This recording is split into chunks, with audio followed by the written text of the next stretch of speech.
오늘은 로마서 10장 같이 나눌 차례죠.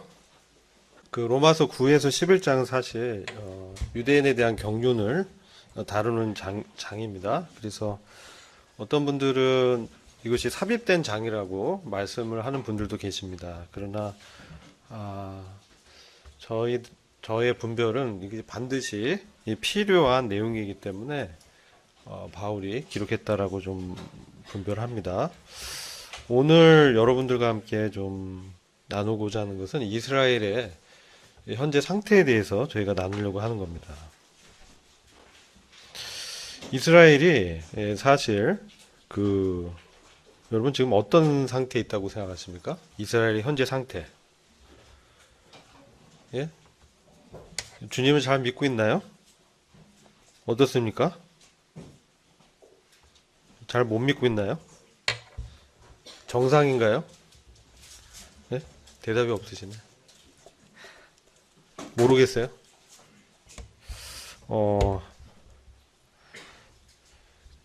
우리가 9장 30절부터 사실 연결돼요. 로마서 9장 30절부터 10장 이게 연결된 부분입니다. 9장 30절 이하를 보시면 이스라엘 실패에 대해서 말씀을 하고 있습니다. 9장 31절을 보면요. 의의 법을 쫓아간 이스라엘은 법에 이르지 못하였다. 이렇게 말씀합니다. 그리고 그들이 믿음에 의지하지 않고 행위에 의지함이라 부딪힐 돌에 부딪혔다. 이렇게 말씀하고 있습니다. 사실 그 의의 법은 율법입니다. 율법을 쫓아갔다. 이 의미는 어떤 의미냐면 율법을 지켜서 의롭게 되려고 했다는 거예요.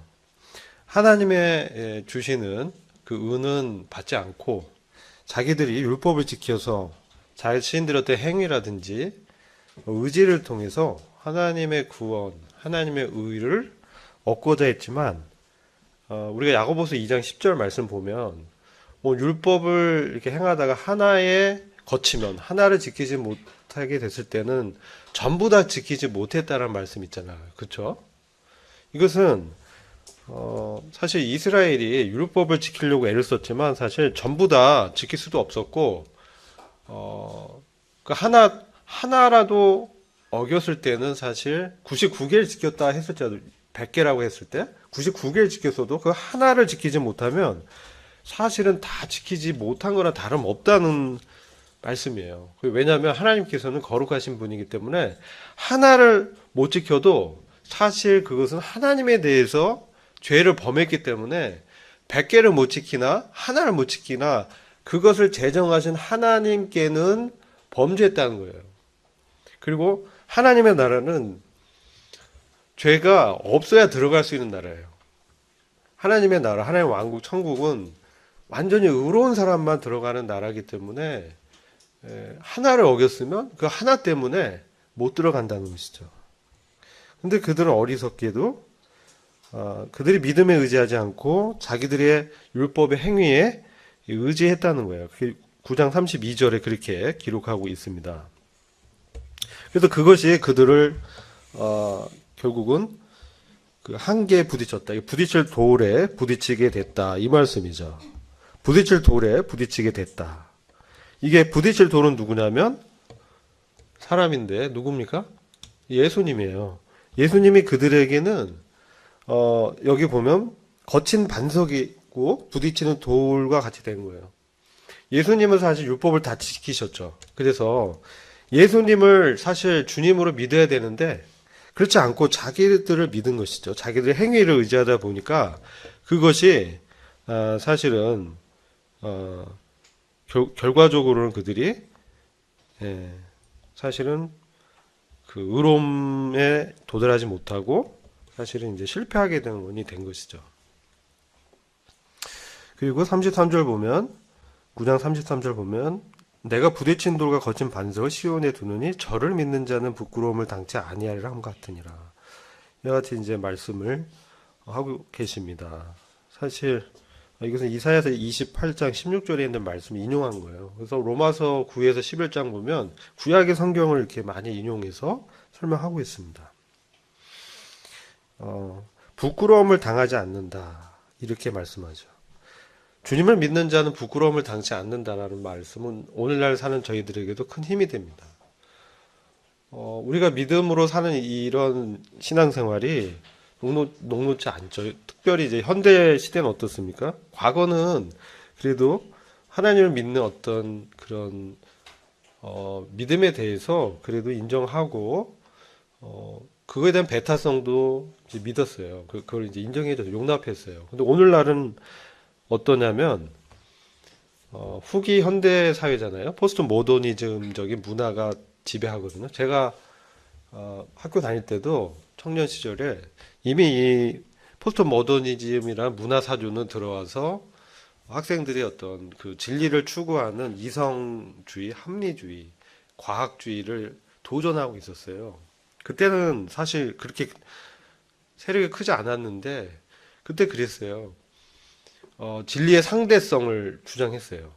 그래서 내 말도 맞고 너 말도 맞고 우리 모두 옳다 뭐 이런, 그래서 어떻게 보면 굉장히 젠틀한 문화사조고 사상이었는데 저희들이 어떤 신앙적인 측면에서 봤을 때 기독교는 배타적이잖아요. 유일신이고 그래서 하나님만이 참신이고 하나님을 믿어야만이 구원을 얻는다. 그 외에는 구원이 없다는 것이잖아요. 근데 이 포스트 모더니즘은 하나님 외 밖에서도 기독교 밖에서도 구원이 있다는 가르침이었죠, 사실. 그래서 그 사상에 영향받은 그뉴 에이지 이 운동이 이제 있잖아요. 그래서 보면 심지어 목사님 중에 어떤 분들은 뭐라고 얘기합니까? 기독교 밖에도 선을 행하고 그죠? 덕을 쌓으면 구원을 얻을 수 있다는 거죠. 그러면서 불교에도 구원이 있다라고 이제 얘기하시는 분도 있었어요. 그리고 우리가 잘 아는 전도자 중에도 유명한 분인데 기독교 밖에도 구원이 있다는 얘기를 했다는 거예요. 그래서 이제 그게 정말인가? 그래서 인터넷에 보면 그분의 이제 설교들이 있는데 정말 이제 그런 말을 한 것이죠. 그래서 처음 믿었을 때 그 믿음이 시대가 이렇게 변하면서 변절하는 것이죠. 변절하고 바뀌고. 그러나 우리가 믿는 이제 그리스도 또 이 신앙은 절대적이고 배타적이죠. 특별히 구원에 대해 있어서는 타협이 없습니다. 왜? 그것이 정말 진리이기 때문에. 그거 외에는 우리가 구원 받을 수 없기 때문에 그렇다는 거죠. 어, 자, 갑자기 왜 이 얘기를 했는지. 왜냐면 현대 이 문화나 이런 철학 사상, 후기 현대 문화나 철학 사상에서 우리가 지금 이제 현대를 살아갈 때 도전을 받는 거예요. 그래서 복음 전할 때 실제 챌린징 합니다. 왜 기독교에만 구원이 있다고 얘기하냐. 그렇게 얘기하고, 그러면서 뭐 선행을 쌓아서 이렇게 살면 다 이곳이 뭐 좋은 거 아니냐. 이렇게. 그 지옥에 대한 부분도 잘 믿지 않는 것이죠. 그래서 요즘 뭡니까? 윤회 사상에 관한 그런 내용의 영화라든지 드라마들이 많이 이제 하더라고요. 그리고 보면 이게 도대체 뭘 겨냥하냐. 재밌긴 재밌는데 사실 거기에 깔려 있는 사상은 알지 못하게 나도 모르게 윤회적인, 그래서 기회가 있고 죽음 이후에 저는 다른 어떤 기회가 있는 것으로 사람들을 이렇게 미혹하는 것이죠. 알게 모르게 영향받는 거예요. 그럼 우리가 복음 전할 때 실제로 그런 것들에 좀 영향받은 사람들은 어떻습니까? 복음이 잘 안 들어가는 거예요. 근데 정말 참된 믿음을 갖고 사는 사람은 이 부끄러움을 당하지 않는다. 이렇게 말하는 것이죠. 그것은 우리가 경고는 뭡니까? 금생과 내생에 유익하다고 말씀해요. 그래서 우리가 지금 이 시대에도 참된 믿음을 갖고 그리스도와 함께 동행하는 사람들은 하나님께서 그를 영향력 있도록 역사한다는 거예요. 그리고 내생, 주님이 오시는 재림의 때에도 주님과 함께 그 왕국을 다스리는 이런 상급을 얻게 되는. 그래서 우리가 하나님 말씀 믿고 그저 이렇게 비가 오는데 와서 이렇게 말씀 같이 나누고 교제하는 것은 금생과 내생에 약속이 돼 있는 거예요. 굉장히 복된 약속이 있기 때문에 여러분들이 부끄러움을 결코 당하지 않을 것이라는 거죠. 하나님으로부터 인정을 받는 것이다. 이렇게 말을 할 수 있겠어요. 그래서 이제 10장 이제 넘어와서 바울이 이 1절부터 이렇게 쭉 보시면요. 바울이 이 가르침을 이제 이렇게 보면 유대인들의 가르침과 이렇게 사실 유대인들이 이렇게 기다려왔던 메시아인 그리스도를 전했는데 그리스도를 믿지 않는, 예수님을 그리스도로 믿지 않는 유대인들에게는 바울의 가르침은 상충되는 가르침이죠. 특별히 어떤 가르침이겠어요? 예수님이 하나님의 아들로 성육신한 그런 하나님의 아들이다라는 가르침과 또 예수님이 부활하셨다라는 이 사실.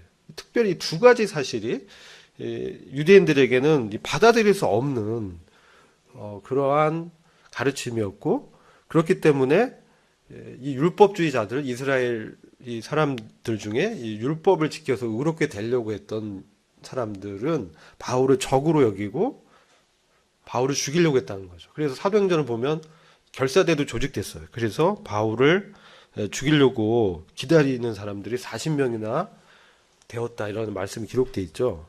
근데 이 10장을 이렇게 보면 바울의 마음은 그렇지 않았어요. 그래서 내 마음이 원하는 바는 하나님께 내가 기도하는 것인데 이스라엘의 구원을 위해서 바울이 이렇게 기도하는 것들을 보게 됩니다.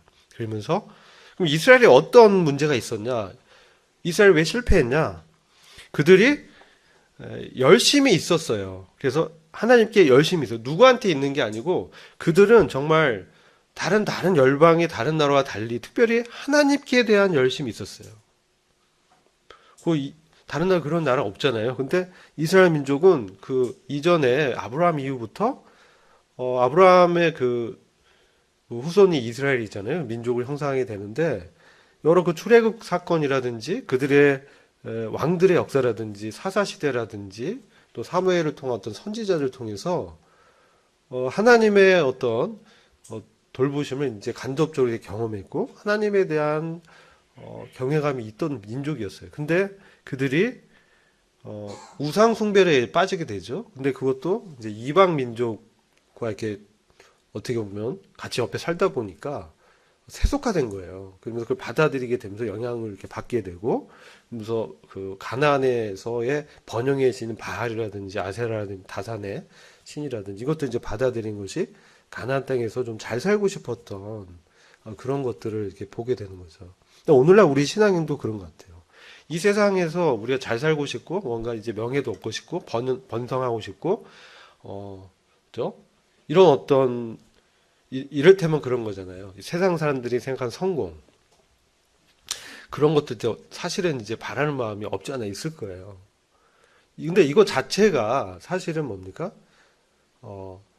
문제는 뭐냐면 하나님을 배제하고 하나님을 후순위로 미루고 이러한 세상적 가치를 우선시하는 게 문제라는 것이죠.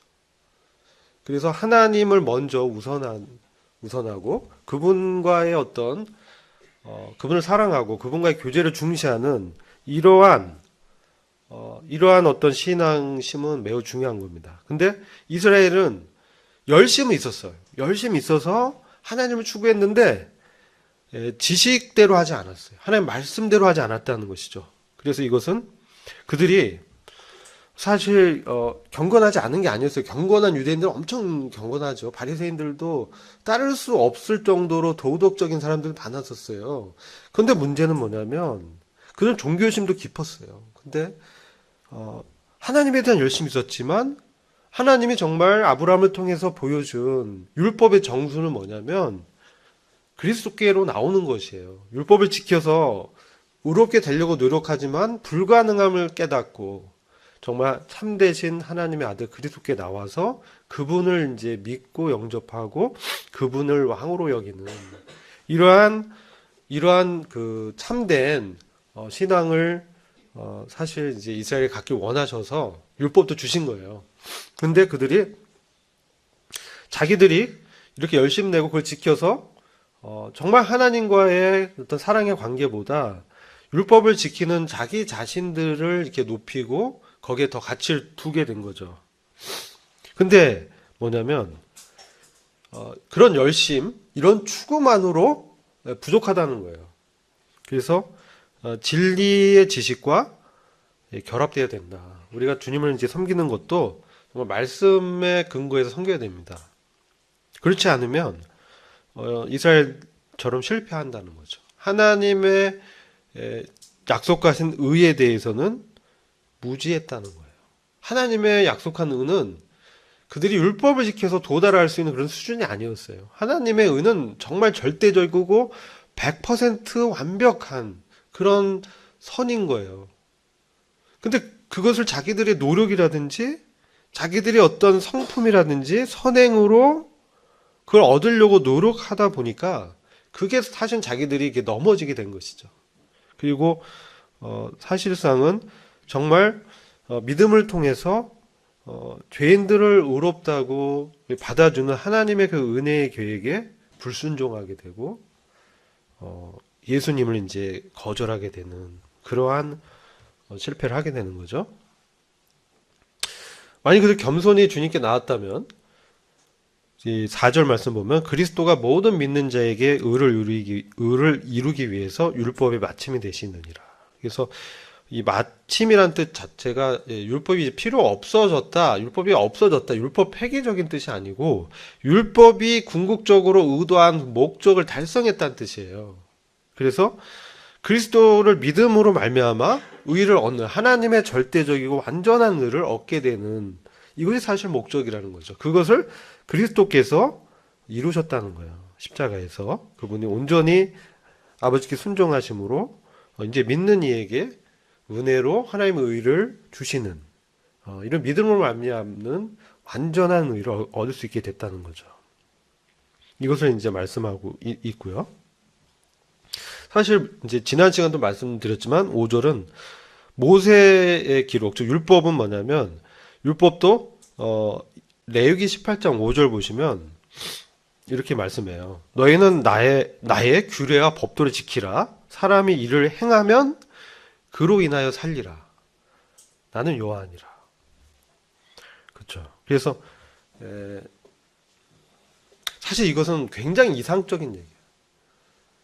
사실 이걸 다 지키면 살 수 있는데 지킬 수 없는 게 문제인 거죠. 그래서 사실 유대인들이 이 하나님의 마음을 정말 알았더라면 이걸 정말 지켜보려고 해서 그 안 되는 자신을 하나님 앞에 내려놨다면 오히려 구원을 얻을 수 있었을 거예요. 그리스도를 받았을 텐데 그러지 못했다. 이런 것들을 우리는 잘 알게 되죠. 근데 6절부터 이제 나오는 부분은요. 사실 이제 신명기에 있는 말씀 인용했습니다. 신명기 30장 11에서 14절에 있는 말씀인데요. 이 말씀 굉장히 어려워요. 그죠? 6절에서 한번 같이 보면요. 믿음으로 말미암는 의는 이같이 말하되 의를 의인화했어요. 의가 이제 말한다는 거예요. 근데 이것은 율법의 의가 아니라 믿음으로 말미암는 의는 이와 같다 이러면서 얘기하는데 너의 마음에 누가 하늘에 올라가겠느냐 하지 말아라. 아니 올라가겠느냐 하면 그리스도를 모셔 내리려는 것이요. 혹 누가 음부에 내려가겠느냐 하지 말아라. 하니 내려가겠느냐 하면 그리스도를 죽은 자 가운데서 모셔 올리려는 것이라. 그러면 도대체 뭘 말하는 게 맞는 것이냐? 이제 이렇게 던지네. 사실 이 말씀은 신명기에 있는 말씀이에요. 그래서 이 말씀 이제 신명기까지 가서 얘기를 하면 굉장히 얘기가 길어져요. 근데 요약하면 이래요. 여기서 지금 모두에 제가 말씀드린 것이 유대인들이 두 가지 바울의 가르침에 적대시한 것 중에 두 가지가 있었는데 하나는 뭡니까? 성육신. 그죠? 성육신과 두 번째 뭡니까? 부활. 예수님의 성육신과 부활에 대해서 얘기하는 거예요. 그래서 이게 믿음으로 이렇게 받아들여야 되지, 이것을 가서 찾는다고 이것을 찾는 것도 아니고 발견하는 것도 못 발견한다. 불가능하다. 불필요한 일이다. 예수님이 사실 성육신하신 하나님이시고 죽은 자 가운데서 부활하신 최상의 부활이라고 하죠. 첫째 부활에 먼저 들어가신 부활의 첫 열매 되신 바로 하나님의 아들이시다. 이것을 사실 마음으로 믿어야 되지. 그것이 바로 구원을 얻는 방법이다. 이것을 이제 말씀하는 거예요. 요약하면. 요지는 그렇습니다. 근데 그것을 뭐 입증하려고 뭐 하늘에 올라가서 그걸 찾아본다고 되는 것도 아니고 땅에 내려가서 그런 것들을 발견하려고 해도 되어질 수 없는 일이야. 그것은 정말 뭐냐면 그러면서 8절 얘기하는 거예요. 그러면 뭐냐면 말씀을 마음으로 믿는 거야. 그게 바로 구원 얻는 것이고 믿음으로 말면 의를 얻는 방법이야 라고 말씀하는 거예요. 이게 요지입니다. 근데 신명기까지 가서 막 얘기하다 보면 복잡해져서 일단 요지를 말씀드리는 거예요. 아시겠죠? 이제 그런 뜻에서 사도 바울이 특별히 신명기 말씀을 인용한 거예요. 신명기 말씀 한번 가볼까요? 그러면 이 말씀의 뜻은 그렇다는 거예요. 그래서 신명기를 가면 신명기는 어떤 책이냐면요. 모세가 이 가나안 땅에 들어가기 전에 이제 가데스 바네아 그 앞에서 실패했잖아요. 그래서 첫 세대가 다 엎드러지고 이제 둘째 세대가 일어나서 이제 가나안을 들어가기 전에 신명 이건 뭐냐면요. 다시 말씀하는 거예요. 다시 하나님의 말씀을 다시 증거한다는 뜻이에요. 왜? 첫 세대가 들어서 실패했기 때문에 두 번째 세대에게 다시 이제 거듭해서 말한다는 뜻이에요. 거듭해서 명령한다. 하나님 말씀이다. 라며 말씀하는데 1절에서 10절 신명기 30장 1에서 10절의 말씀은요. 이스라엘이 이제 실패해서 이제 쫓겨나서 그죠? 바벨론의 포로 생활도 하고 그 전에 아수르에 의해서 북왕조가 망하고 그리고 남왕조 유다도 망해서 이제 흩어져서 먼 나라에 가서 어떤 그런 상태에 있을 텐데 그 가운데서 너희들이 정말 회개하고 돌아오면 그리고 하나님 말씀 순종하면 하나님께서 이스라엘을 다시 회복시킬 거야 라는 말씀을 이제 하는 거예요. 예, 그런 말씀이에요. 그리고 여기서 이제 좀 중요한 말씀이 그래서 마음에서 이제 회개하는 마음이 들어서 돌아오게 되면 여기 4절 5절 보면 쫓겨간 자들이 하늘가에 있을지라도 하나님 여호와께서 너희를 거기서 모으실 것이며 거기서부터 너를 이끄실 것이라 이렇게 말씀해요. 그래서 열조가 어느 땅으로 돌아오게 할 것이다. 그리고 여호와께서 또 선을 행하사 너로 내 열조보다 더 번성케 할 거다라고 약속하죠. 그런데 이제 6절이 중요합니다. 6절이 뭐냐면 내 하나님 여호와께서 내 마음과 내 자손의 마음에 할례를 베푸사 너로 마음을 다하며 성품을 다하여 내 하나님 여호와를 사랑하게 해서 너로 생명을 얻게 하실 것이며 내 하나님 여호와께서 내 대적과 너를 미워하고 핍박하던 자에게 이 모든 저주로 임하게 하시리니 너는 돌아와 다시 여호와의 말씀을 순종하고 내가 오늘날 너에게 명령한 모든 명령을 행할 것이라. 그러면서 쭉 이제 율법에 대한 말씀을 하는 거예요. 그러면 우리가 이제 사실 이 율법서도 읽다 보면 신명기 말씀도 정말 이 마음의 할례, 마음과 내 마음에 하나님이 할례를 베푸셨을 때 우리가 정말 하나님을 사랑할 수 있게 되는 그런 것들 말씀하죠. 이 마음의 할례가 중요하다는 걸 말씀드린 거예요. 그리고 이런 상태에 있으면요, 정말 하나님 이제 섬기기도 쉽다 이러면서 이렇게 쭉 말씀하는데 11절 이하가 이제 오늘 로마서 10장에서 6에서 8절에 인용한 동일한 말씀이에요. 11절부터 볼게요. 내가 오늘날 너에게 명한 이 명령은 좀 전에 말씀한 명령은 너에게 어려운 것도 아니고 먼 것도 아니라 하늘에 있는 것이 아니니 내가 이르기를 누가 우리를 위하여 하늘에 올라와서 그 명령을 우리에게로 가지고 와서 우리에게 들려 행하게 할고 할 것이 아니요. 이 율법의 말씀이 사실 그리스도를 상징하는 거예요. 아시겠죠? 이 율법이 지향하는 건 바로 그리스도예요. 근데 이 말씀이 이제 저 멀리 하늘에 올라가서 이 명령을 가지고 와서 이걸 듣고 이제 그것을 행하게 할고 할 것이 아니고 또 바다 밖에 있어서 누가 우리를 위해서 바다를 건너가서 명령을 우리에게 가지고 와서 우리에게 들려서 행하게 할 그런 것이 아니다. 그럼 율법의 이 말씀이 뭐냐? 어떻게 우리가 지킬 수 있느냐?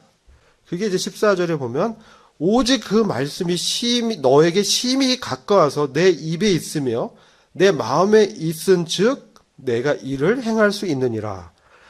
말씀이 마음에 있을 때 이것을 행할 수 있게 된다는 거예요. 이 말씀의 의지가.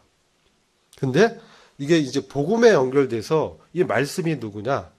이 로마서 10장에서 말하는 이 말씀이 그리스도인 거예요. 말씀 되신 그리스도가 성육신하셔서 이 땅에 오셨죠. 요한복음 1장 보면. 그리고 그 그리스도께서 성령을 통해서 우리 안에 들어오셔야만 우리가 사실 이 말씀대로 살 수 있게 되는 거예요.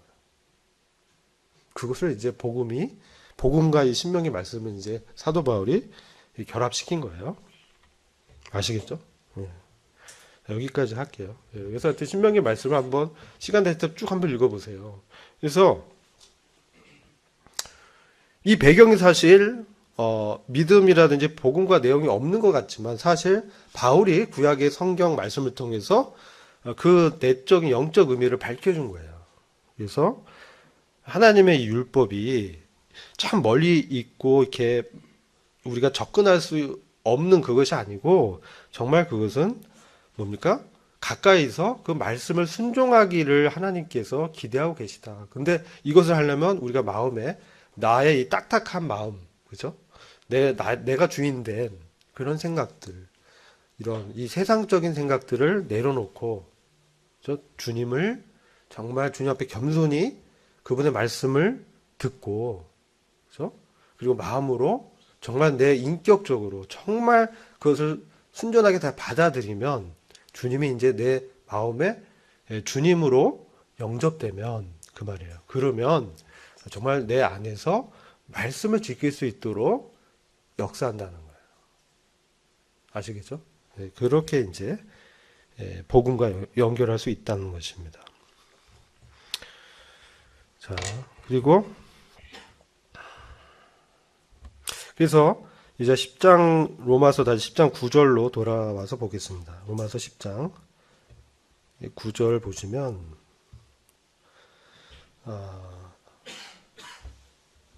자 8절부터 보죠. 8절 보면 결국 이 말씀 율법을 이제 신명기에서는 얘기한 건데 이 말씀이 우리가 전파하는 믿음의 말씀이다. 그러면서 이 말씀의 내용이 뭐냐?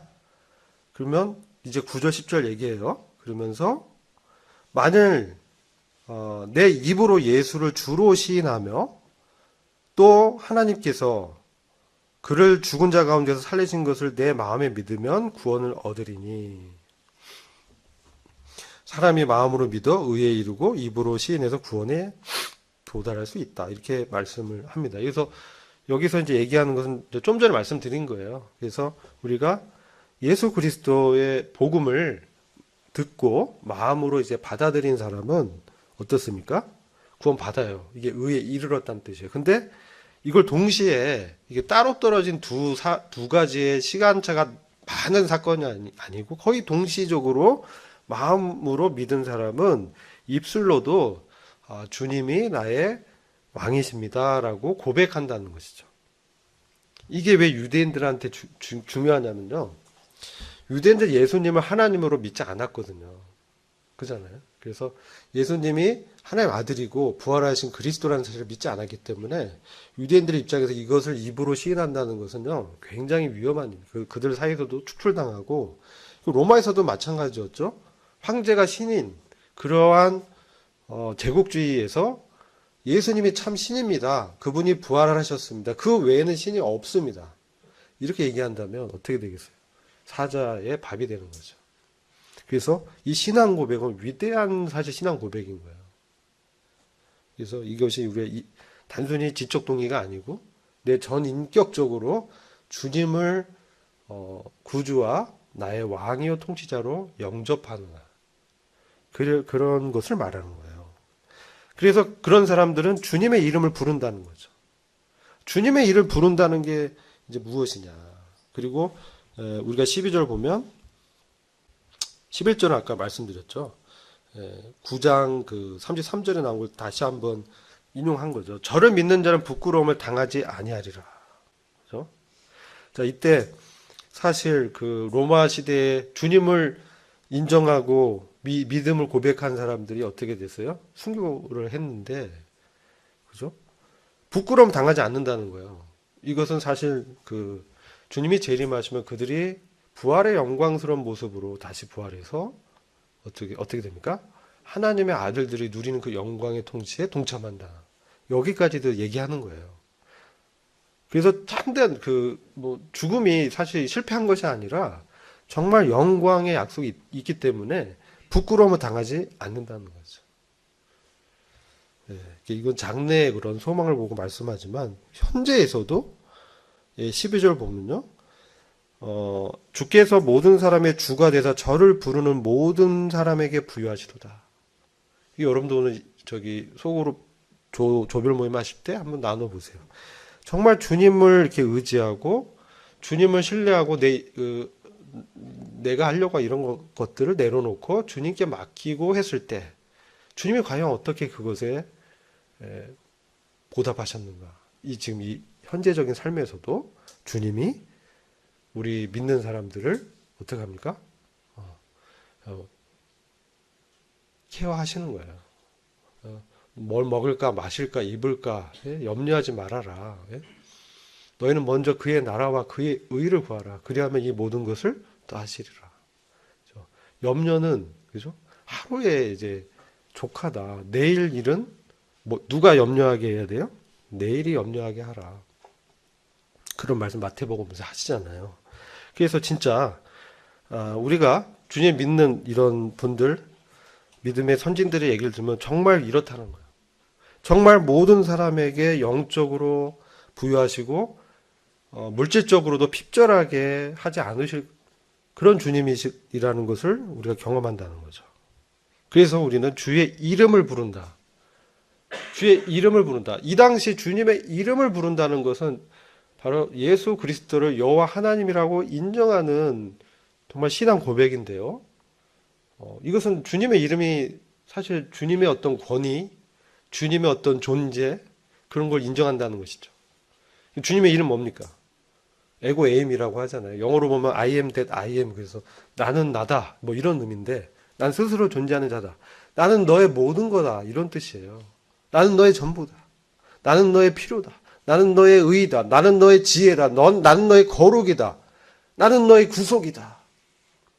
내가 너와 항상 함께 있는 그 임마누엘이다. 그게 바로 하나님의 이름이잖아요. 구원자 임마누엘. 스스로 존재하는 전능하신 여호와 하나님. 이분을 이제 의지하는 거죠. 이름 부른다는 거. 전적으로 의지하는 자에게 하나님께서 절대로 부끄러움 당치 않게 하고 그들의 삶과 내생과 금생의 약속을 주신다는 거죠. 이것을 믿으시기 바랍니다. 그리고 이런 소식을 그러면 14절 이후부터 누가 이런 소식을 들을 수 있겠냐 하면서 이제 복음 전도의 필연성에 대해서 설명하죠. 그래서 14절 보면 저희가 믿지 않은 사람 어찌 부르겠느냐. 그죠? 거꾸로 한번 얘기해 보면 믿어야 이렇게 우리가 의존하고 부를 수 있잖아요. 근데 믿으려면 어떻게 돼요? 들어야 되잖아요. 듣지도 못하니를 어찌 믿겠느냐. 근데 들으려면 누군가 와서 전파해야 되죠. 복음을 전하는 사람이 있어야죠. 전파하는 자가 없으면 어찌 들을 수 있겠느냐. 그러면서 보내심을 받지 아니하였으면 어찌 전파하겠느냐. 자, 누군가 거기에 보내심을 받아서 온 전도자가 있었기 때문에 들을 수 있었다는 거죠. 우리가 바로 그러한 보내심을 받은 부르심을 받은 사람이라는 거예요. 그래서 우리가 이러한 우리의 어떤 복음 전도의 필연성, 책임감을 가져야 된다. 그래서 우리가 이제 구원 받아서 우리만 행복하고 좋고 부유하고 이런 것에서 그치는 것이 아니라 우리 생명이 차고 넘쳐서 복음을 증거해서 같은 이러한 영생의 복을 얻을 수 있도록 우리가 기도하고 전도해야 된다. 이것을 우리가 이제 봐야 되고요. 그리고 여기서 무엇을 증거했느냐? 사실 이것은 이사야서 52장 7절 말씀을 인용했는데요. 여기서 좋은 소식은 뭐냐면 이사야서 말씀 한번 시간 되면 읽어보세요. 52장 읽어보면 사실은 이것은요. 이사야 선지자가 유다의 회복을 예언한 거예요. 그래서 바벨론 포로 70년 마치고 유다가 회복돼서 돌아올 것이다. 이게 하나가 있고 두 번째 뭐냐면 이스라엘 민족적으로 마지막 때에 지금 이스라엘은 지금 하나님 믿는 사람이 적은데 마지막 때에 예수님 재림할 때 환난을 통과하면서 그들이 다시 회복된다. 이중성이 있어요. 그래서 이스라엘 회복의 소식. 그래서 메시아가 통치한다는 거예요. 여기서 메시지가 그리스도가 재림하셔서 통치한다는 메시지를 전하는 거죠. 여러분 우리가 전하는 소식이 뭡니까? 우리가 이제 달리잖아요. 뭔가 이제 복음을 증거하는 삶을 살고 달린다. 마라톤 경기 보면 달리잖아요. 42.195를 달려요. 그리고 그 사람이 말하고 죽었어. 그죠? 뭐라고 하고 죽었다고요? 한마디 이겼다. 그러고 죽었대요. 그러니까 마라톤의 그 유래가 된 거예요. 근데 이기기 위해서 달리지 않았고 우리 신앙생활이 승리하기 위해서 달린다는 거 아니에요. 왜 달려? 이미 승리했기 때문에 달리는 거야. 우리 이겼기 때문에 이 복된 소식을 이미 우리는 소유한 자고 누리고 있기 때문에 우리가 복음을 증거하는 거야. 그래서 우리의 이제 소식이 어떤 좋은 소식이냐? 이미 우리는 부활의 그러한 생명을 사는 죽음의 권세에 이긴 이 승리의 소식을 전하는 자들이라는 거죠. 16절에는 사실 이제 복음의 핵심은요. 복음을 순종치 않았다. 이렇게 얘기하고 주를 믿지 않았다. 이게 동일어예요. 즉 여러분이 믿는다라는 얘기는요. 순종한다는 얘기예요. 그런 맥락이에요. 믿으면 그 열매로 순종하게 된다. 믿었는데 순종의 열매가 없다? 믿음을 의심해 본다는 그런 얘기를 할 수 있는 거예요. 그죠? 내가 믿었어요. 근데 주님과 영 상관없이 살아. 정말 믿었니? 라고 자신을 한번 돌이켜 보라는 것이죠. 그리고 이제 18절 이하 20절, 21절 보면 이스라엘이 지금 현재 여전히 민족적 이스라엘 얘기하는 거예요, 지금. 개인적으로 유대인 중에 뭐 메시아닉 주를 얘기하는 게 아니고 그 사람들은 이제 교회예요. 근데 여기 이제 남겨진 이스라엘 중에 보면 아직도 믿지 않고 이제 회복되지 않은 상태에 있다. 근데 이들을 향해서 하나님께서 어떻게 그들을 믿음으로 들어오게 하냐면 이게 이사야서 65장을 가면 우상 숭배를 하잖아요. 이스라엘이. 그래서 하나님께서 이제 질투를 느꼈어요. 그러니까 이제 하나님 어떻게 말씀하냐면 그러면 내가 널 정말 내 아내고 내가 널 선택한 민족인데 너가 우상 숭배해서 날 질투케 하니까 나는 이스라엘이 아닌 다른 이방 민족을 좀 잘 이렇게 되게 해가지고 열방을 좀 잘 되고 번성하게 해서 이스라엘을 봤을 때 이 열방이 잘 되는 걸 보고 질투심을 시기나게 만들 거야. 그래서 내가 어떤 존재인지 하나님이 어떤 존재로 너희들한테 그동안 이렇게 잘해줬는지를 좀 기억나게 할 거야. 이런 의미예요. 그래서 이사야서 65장을 가보면 그런 말씀을 하고 계셔요.